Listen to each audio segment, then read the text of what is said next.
Hello. From the description of the video, you can download the firmware files of the Vivo smartphone phone.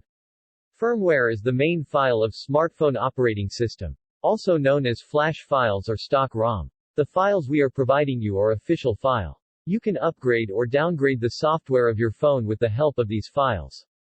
And if your phone is dead, so by installing these files on your phone you can repair the dead software of your mobile phone.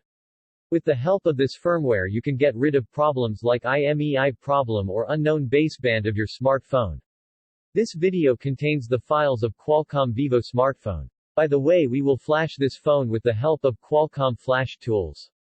Before flashing, make sure that the files you are installing on your phone are these files compatible with your phone model. If the files don't match your phone model, your phone might be dead.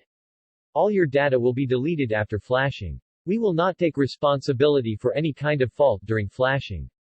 This is an official stock firmware provided by the company that introduced the Vivo smartphone.